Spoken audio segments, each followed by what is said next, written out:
హల్లెలూయా. మన ప్రభు అయిన యేసుక్రీస్తు నామములో మీకు శుభములు. Good morning. మేల్కొన్నారా? ప్రపంచమంతా ఎప్పుడో మేల్కొందండి. మన దేశంలో వారైతే ఎప్పటి నుంచో ఇవాళ ఆత్రుతతో ఉన్నారు. మనం కూడా దేవుని సన్నిధిలో ఆయన చిత్తము, ఆయన ఉద్దేశము, ఆయన కార్యాలు నెరవేరునట్లు వేకువనే లేచి ప్రార్థించబద్ధులమై ఉన్నాం. దేవుని వాక్యాన్ని ధ్యానించబద్ధులమై ఉన్నాం. రండి మరి దేవుని వాక్యాన్ని ధ్యానిద్దాం. పరిశుద్ధుడా నీకు మొదలుమయ్యా, నీ మాటలు మమ్మల్ని బతికిస్తవి, నీ మాటలు మమ్మల్ని నడిపిస్తవి, నీ మాటలు మమ్మల్ని బలపరుస్తవి, నీ మాటలు మాకు జ్ఞానోదయమును కలిగజేస్తవి, నీ మాటలు మమ్మను పరిశుద్ధపరుస్తావని విశ్వసించుటకు ప్రతిరోజు నీ వాక్యములు ధ్యానించుచుండగా మా జీవితములో, మా కుటుంబములలో, మా దేశములో, ఈ లోకములో నీ కార్యాలను గమనించుటకు, నీ సన్నిధిలో ప్రార్థించుకున్నట్టుకు మాకు సహాయం చేయమని క్రీస్తు నామములో అడుగుచున్నాను తండ్రి. ఆమేన్. దేవుని స్తోత్రం. మేల్కొన్నారండి? ఎలా ఉన్నారండి? కౌంటింగ్ జరుగుతుంది కదా, మన దేశము కొరకు ప్రార్థిస్తున్నారా? దేవుడు ఏర్పరచుకున్న నాయకులను, ప్రభుత్వాలను, మన కొరకు దేవుడు కలిగి ఉన్న తలంపులను ఆయన చిత్తములో నెరవేరుట కొరకు మనం ప్రార్థించబద్ధులమై ఉన్నాం. బైబిల్లో సామెతల గ్రంథం 11వ అధ్యాయం 24వ వచనంలో, నాయకులు లేని జనులు చెడిపోవుదురు. నాయకులు లేని జనులు చెడిపోవుదురు. ఒక దేశానికి నాయకులు కావాలి, ప్రపంచానికి నాయకులు ఉన్నారు. ఎన్ని దేశాలు ఉన్నాయో అంతమంది నాయకులు ఉన్నారు, అన్ని ప్రభుత్వాలు ఉన్నాయి. నాయకుడు అనే మాటకి రాజు అనేది సరిపడదండి. రాజు అంటే పరిపాలిస్తాడు, ఆయన ఇష్టంతో అన్నీ జరుగుతాయి. బట్ నాయకుడు తను అనుకున్నట్టు కాదు, అక్కడ ఉన్న జనుల అవసరతల ప్రకారంగా వారి కొరకు పనిచేస్తాడు. ఒక బాస్ అంటే మంచి వీల్ చైర్లో కూర్చొని గుండ్రంగా తిరుగుతూ అది చెయ్యి, ఇది చెయ్యి అని వాళ్ళకి వీళ్ళకి చెప్పేవాడు. ఒక నాయకుడు అంటే తాను చేస్తూ ఇలా చేయండి అని చెప్పేవాడు, తాను నడుస్తూ నన్ను వెంబడించమని చెప్పేవాడు, ఇతరులకు మాదిరిగా ఉండేవాడు. నాయకత్వపు లక్షణాలు అనేవి చాలా అరుదుగా ఉంటాయండి. అందరూ నాయకులు అవ్వలేరు. ప్రత్యేకంగా దేవుడు కొంతమందిని ఆ నాయకత్వపు లక్షణాలతో చెప్పాలంటే జన్మింపజేస్తాడు. వారిని అవి మెరుగుపడినట్లుగా వారిని సిద్ధపరచుకుంటాడు. నాయకుడు అంటే మోషే నాయకుడు గుర్తొస్తున్నాడు నాకు. మోషే చిన్నప్పుడు సకల విద్య ప్రవీణుడు, రాజకుమారుడిగా పెరిగాడు. రాజకుమారుడిగా పెరిగినోడికి పేదల కష్టాలు, సామాన్యుల కష్టాలు ఏం తెలుస్తాయి? కాబట్టి దేవుడు అతన్ని అనామికుడిగా చేశాడు. ముందు ఆ ఎండలో గుర్రలు కాచుకునే పనిలో అనగటం నేర్చుకున్నాడు, కష్టసుఖాలు నేర్చుకున్నాడు, త్యాగం నేర్చుకున్నాడు, బాధ అనుభవించడం నేర్చుకున్నాడు. ఆ సమయంలో తగిన సమయంలో అతన్ని ఎంటీ చేసి దేవుడు తన శక్తితో నింపి ఆ రోజుల్లో 6 లక్షల కాల్బలం, 20 లక్షల ప్రజలను దేశంలో పరిపాలించడం కాదు, వారిని బానిసత్వము నుంచి విడిపించి వాగ్దాన దేశానికి నడిపించే పనిని ఆయనకి అప్పగించాడు. మోషేలో ఉన్న గుణగణాలు చూస్తే, మోషే ఒక నాయకుడిగా శ్రమించాడు, త్యాగం చేశాడు, వాళ్ళతోటే నడిచాడు, వాళ్ళ పక్షంలో దేవునికి విజ్ఞాపన చేశాడు. ఒక మంచి నాయకుడు పక్షపాతం లేనివాడిగా ఉంటాడు. పక్షపాతం ఉన్నవాడు మంచి నాయకుడు అవ్వడండి. జాతి కుల మత భేదాలకు ప్రాధాన్యం ఇచ్చేవారు, లేకపోతే బంధుత్వాలకు ప్రాధాన్యం ఇచ్చేవారు. పక్షపాత బుద్ధి కలిగిన వారు మంచి నాయకుడిగా ఉండలేడు. ఒక నాయకుడు త్యాగం చేసేవాడిగా ఉంటాడు. తన సుఖాన్ని వెలగా పెట్టి ఇతరుల కొరకు ప్రయాసపడతాడు. నాయకుడు సుఖం అనుభవిస్తూ కూర్చుంటే ఎలా కుదురుతుంది? నాయకుడు త్యాగం చేసేవాడిగా ఉంటాడు. అంటే నాయకత్వం వల్ల నాకేం వస్తుంది అని ఆశించేవాడు కాదు, నేనేమి చేయగలనా అని ఆశ కలిగిన వాడిగా ఉంటాడు. ఒక నాయకుడు నడిచేవాడిగా ఉంటాడు, మాదిరిగా ఉంటాడు, ముందు నడిచేవాడిగా ఉంటాడు. చెప్పేవాడిగా కాదు, చేసి చెప్పేవాడిగా ఉంటాడు. అలాంటి నాయకత్వం చాలా అవసరమైందండి. నాయకుడు గద్దించేవాడిగా ఉండాలి, మోమాటం లేనివాడిగా ఉండాలి, హెచ్చరించేవాడిగా ఉండాలి, దిద్దేవాడిగా ఉండాలి. చాలా కష్టమైన పని అండి. మనం అనుకుంటాం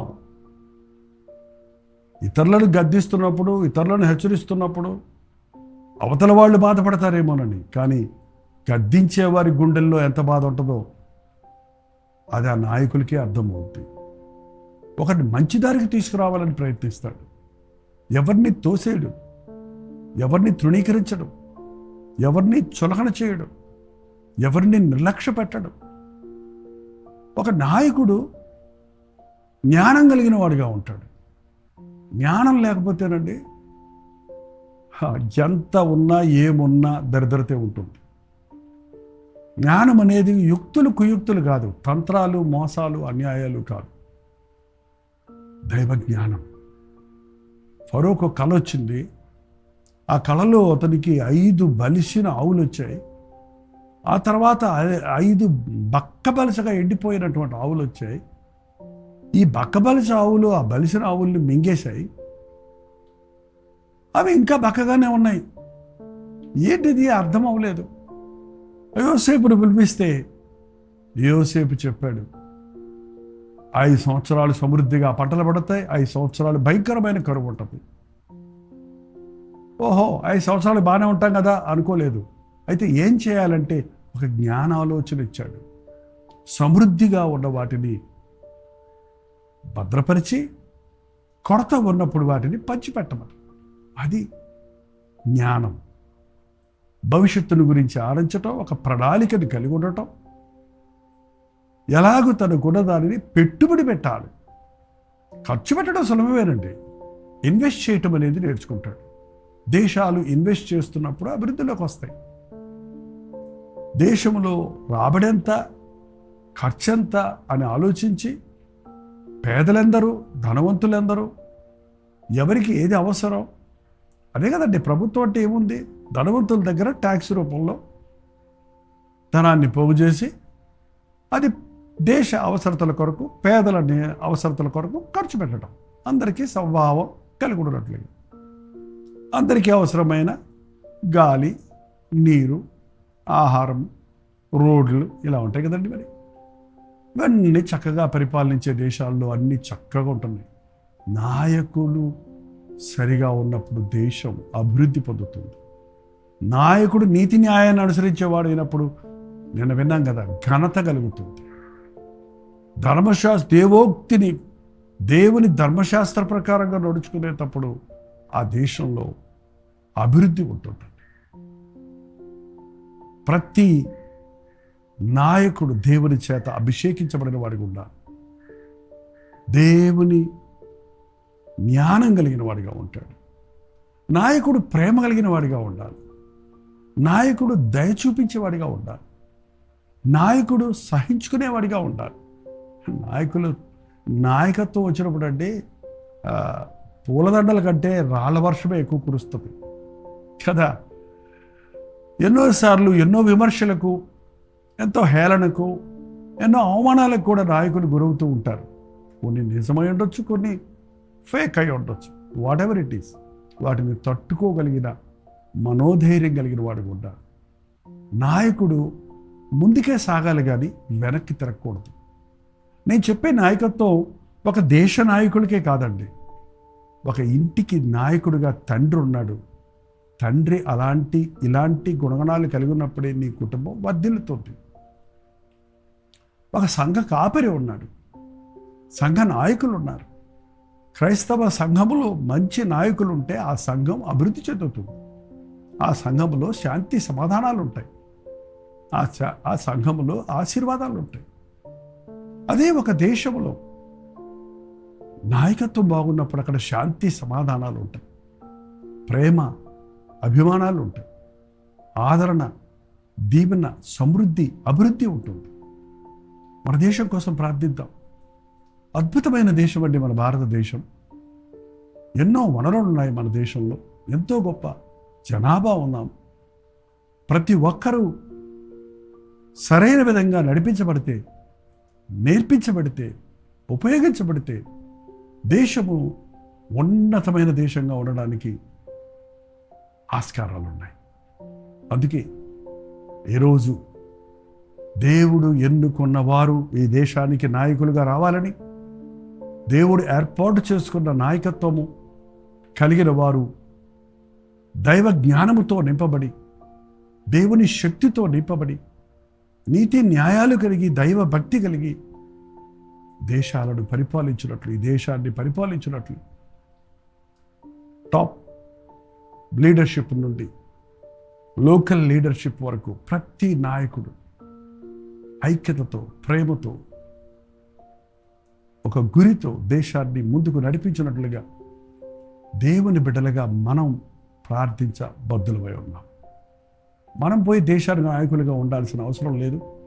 కానీ దేశ నాయకుల కొరకు, రాజుల కొరకు, అధికారుల కొరకు, ప్రజలందరి కొరకు ప్రార్థించాలి అని వాక్యం స్పష్టంగా చెప్తుంది. మనం పెద్దల కొరకు, దేశ రాజుల కొరకు, అధికారుల కొరకు, మన దేశ ప్రతినిధుల కొరకు, మన ప్రైమ్ మినిస్టర్ కొరకు, మరి ఈ ఎలక్షన్స్ తర్వాత దేవుని నియమించిన ప్రైమ్ మినిస్టర్ ఎవరైనప్పటికీ, ఉన్నవారైనప్పటికీ, కొత్తవారైనప్పటికీ ప్రతి అధికారము పైనుండే వస్తుంది కనుక దేవునికి కానిది దేవుని వలన కలిగినది కాని అధికారం ఏదీ లేదు కనుక ఆ అధికారులకు మనం లోబడదాం, దేశం కొరకు ప్రార్థిద్దాం. విశ్వాసులుగా మన కుటుంబాలను కట్టుకోవడానికి మంచి తండ్రిగా, మంచి తల్లిగా, మంచి అన్నగా, మంచి అక్కగా, మంచి సేవకునిగా, పాస్టర్గా, కాపరిగా దేవుని కృపలో మనం భద్రపరచబడతాం. నాయకుడు ఎప్పుడు కూడా ముందుకే సాగాలి, వెనుదిరగకూడదు. నాయకుడు ధైర్యవంతుడిగా ఉండాలి, సాహసోపేతమైన కార్యాల కొరకు తలపెట్టాలి. ఇక చాలు అనేది కాదు. దేవుని యొక్క జ్ఞానముతో నింపబడినప్పుడు అభివృద్ధి కలుగుతుంది. ఉన్నతమైన దిశకు మనం సాగలుగుతాం. వ్యక్తిగతంగా, కుటుంబపరంగా, సంఘపరంగా, దేశపరంగా, ప్రపంచ పరిస్థితుల కొరకు కూడా మనం ప్రార్థించాలండి. ప్రపంచ నాయకులలో చాలా పోరాటాలు ఉన్నాయి, యుద్ధాలు జరుగుతున్నాయి, సమస్యలు పెళ్ళుబుకుతున్నాయి. ప్రతి దేశం కొరకు, ప్రతి దేశ నాయకుడి కొరకు కూడా మనం ప్రార్థిద్దాం. అమెరికా దేశంలో కూడా ఎలక్షన్స్ జరగబోతున్నాయట. దేవుడు నియమించిన వారిని, ప్రపంచ శాంతి కొరకు ప్రయత్నించే వారిని దేవుడు ఏర్పరచుకున్నట్లుగా ప్రార్థిద్దాం. ముఖ్యంగా ఈరోజు సాయంకాలానికల్లా లెక్క వచ్చేసేపట్లో మన దేశంలో దేవుడు కోరుకున్న వారెవరో మనం ఎరుగుతున్నాం. అందుని బట్టి దేవుడిని స్తుతిద్దాం, వారి కొరకు మనం భారంతో ప్రార్థిద్దాం. చిన్న ప్రార్థన. పరిశుద్ధుడా, నీకు వందనములయ్యా. మాకు మంచి నాయకుడిగా, మా ప్రధాన యాజకుడిగా, మంచి కాపరిగా నీ ఉండి మమ్మల్ని నడిపించగలిగిన, హెచ్చరించగలిగిన, మాకు మాదిరిగా ఉండి అన్ని విషయాల్లో మమ్మల్ని దినదినాభివృద్ధి పొందినట్లుగా దీవించగలిగిన దేవుడిగా ఉన్నందుకై వందనములయ్యా. నిన్ను కలిగిన మేము మేమున్న ఈ దేశం కొరకు ప్రార్థించటానికి, ఈ దేశ నాయకులు, ఎన్నుకొనబడుతున్న నాయకులు ఒక్కొక్కరు కూడా నీ చిత్తములో నీ వద్ద నుండి వచ్చిన అధికారముతో ఈ దేశాన్ని పరిపాలించినట్లు నీ కృపను వారికి దయచేయు. ఘనత కలిగిన దేశముగా, నీతి న్యాయాలు కలిగిన దేశముగా, అభివృద్ధిని, ఆశీర్వాదమును, శాంతి సమాధానములు కలిగిన దేశముగా మా భారతదేశమును వర్ధిల్లింపచేయమని, భారతదేశ పౌరుడిగా ఈ దేశం కొరకు మొరపెట్టుకున్నట్టుకు మాకు భారమును అనుగ్రహించమని యేసు క్రీస్తు నామములో అడుగుచున్నాము తండ్రి, ఆమేన్. తండ్రి అయిన దేవుని యొక్క ప్రేమయు, కుమారుడైన క్రీస్తు యొక్క కృపయు, ఆదరణకర్త అయిన పరిశుద్ధాత్మ యొక్క సహవాసం కూడి ఉన్న మనందరికీ ఇప్పుడు సదాకాలం తోడై ఉండునుగాక, ఆమేన్. దేవుని స్తోత్రం. ప్రార్థన చేద్దాం. మన దేశం కొరకు ప్రార్థన చేసుకుందాం, మన కుటుంబాల కొరకు, సంఘాల కొరకు. మీకోసం మేము కూడా ప్రార్థన చేయాలంటే 954041 నెంబర్, లేకపోతే ఇతర దేశాల్లో ఉంటే 91001008 నెంబర్కి మీరు ఒక టెక్స్ట్ లేక వాయిస్ మెసేజ్ ద్వారా వాట్సాప్ పెట్టండి. మీ పక్షంలో మేము ప్రార్థిస్తున్నాం. మీరు కూడా ప్రార్థించండి. ప్రార్థన మనం అందరం చేయాలి. తప్పక దేవుడు మన ప్రార్థనలకు జవాబులు ఇస్తాడు. ప్రభుత్వమైతే మధ్యాహ్నం 3 గంటలకి హెచ్చరిక, అలాగే రాత్రి 9 గంటలకి కల్వరి ప్రతి దొరలో మళ్ళీ కలుసుకుందాం. అంతవరకు దేవుని మహాకృప మీకు తోడేడు దాకా.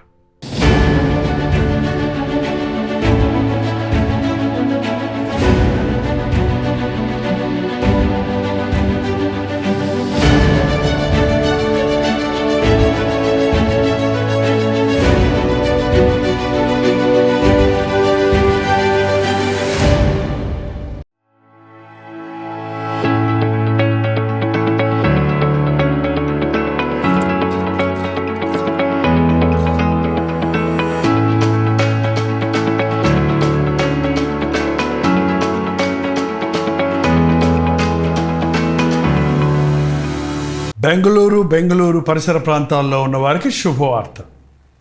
ప్రభుత్వమైతే జూన్ 17వ తారీఖున 1 డే గెట్ టుగెదర్ను బెంగళూరులో ఏర్పాటు చేస్తున్నాం. మీరు చాలామంది కోరుతున్నట్లుగా మిమ్మల్ని వ్యక్తిగతంగా చూడడానికి, మీకోసం ప్రార్థించడానికి, దేవుని వాక్యాన్ని అందించడానికి బెంగళూరు వస్తున్నాం. ఈ తారీఖును మీరు గుర్తుపెట్టుకోండి.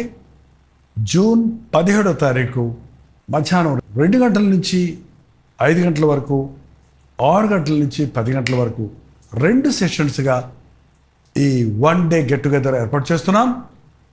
రండి, పాల్గొనండి, దైవాశీస్సులు పొందండి. ముఖాముఖి మిమ్మల్ని చూడడానికి, వ్యక్తిగతంగా మీకోసం ప్రార్థన చేయడానికి అవకాశం కలుగజేయండి. జ్ఞాపకం ఉంచుకోండి, జూన్ 17వ తారీఖు మధ్యాహ్నం 2 గంటల నుంచి 5 గంటల వరకు, 6 గంటల నుంచి 10 గంటల వరకు 2 సెషన్స్గా ఈ 1 డే గెట్ టుగెదర్ బెంగళూరులో ఏర్పాటు చేస్తుంది. చిరునామా గమనించండి. Hudson community centre, CSI compound, opposite to Mitralaya girls high school, near corporation circle, Bengaluru.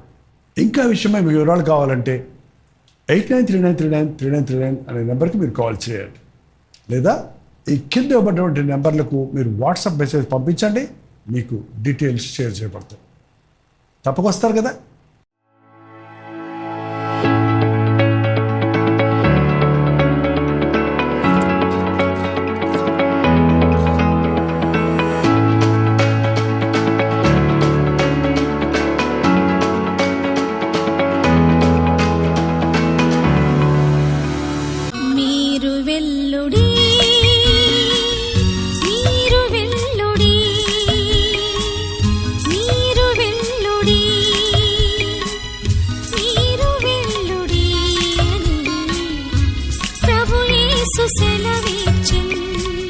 హల్లెలూయా. ప్రభు చిత్తమైతే జూన్ 18వ తారీఖున ఒక 1 డే గెట్ టుగెదర్ను విజయవాడలో చాలా కాలం తర్వాత మీ కొరకు ఏర్పాటు చేస్తున్నాం. ఎన్నో సంవత్సరాలు అక్కడ గెట్ టుగెదర్లు పెట్టాం. మీరందరూ బలపడ్డారు, దీవించబడ్డారు, ఆయా సంఘాల్లో సాక్షులుగా సాగుతున్నారు. అనుదినము సోషల్ మీడియా ద్వారా బలపడుతున్నామని తెలియజేస్తున్నారు. మిమ్మల్ని వ్యక్తిగతంగా చూస్తానికి, మీ కొరకు ప్రార్థించడానికి, ప్రభువును స్తుతించడానికి ఈ యొక్క 1 డే కూడా కాదండి, 1 మీటింగ్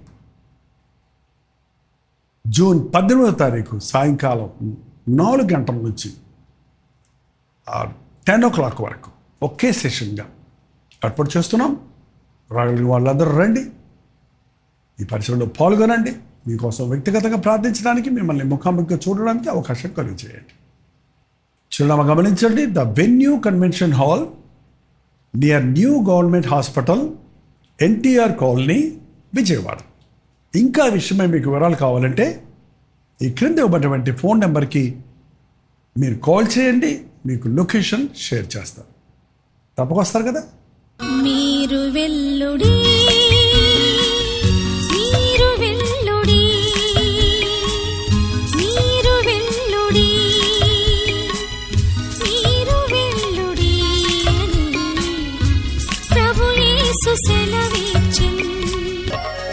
సర్వలోకముకు సువార్తనందించుడి, సర్వ సృష్టికి యేసుని ప్రకటించుడి. సర్వలోకముకు సువార్తనందించుడి, సర్వ సృష్టికి యేసుని ప్రకటించుడి. హల్లెలూయా. తణుకు పరిసర ప్రాంతాల్లో ఉన్న వారికి శుభవార్త. తణుకులో ఒక గెట్ టుగెదర్ ఏర్పాటు చేయడానికి మీలో అనేకులు ఎప్పటి నుంచి అడుగుతున్నారు. ప్రభు చిత్తములో ప్రార్థించి ఇదిగో జూన్ 19వ తారీఖు బుధవారం మధ్యాహ్నం 2 గంటల నుంచి 5 గంటల వరకు, 6 గంటల నుంచి 10 గంటల వరకు 2 సెషన్స్గా ఈ 1 day get together BVR function హాల్లో ఏర్పాటు చేస్తున్నాం. చిరునామా గమనించండి. బీవీ రావు ఫంక్షన్ హాల్, నెక్ function hall, opposite to D mart, bypass road, Tanuku. ఇంకా విషయమే మీకు వివరాలు కావాలంటే 8939393939 నెంబర్కి మీరు కాల్ చేయొచ్చు. క్రింద ఇవ్వబడినటువంటి వాట్సాప్ నెంబర్లకు మీరు వాట్సాప్ మెసేజ్ పెట్టచ్చు, లేదా ఈ క్యూఆర్ కోడ్ స్కాన్ చేసుకోవచ్చు. తప్పకొస్తారు కదా. సర్వలోకముకు సువార్తనందించుడి, సర్వ సృష్టికి యేసుని ప్రకటించుడి.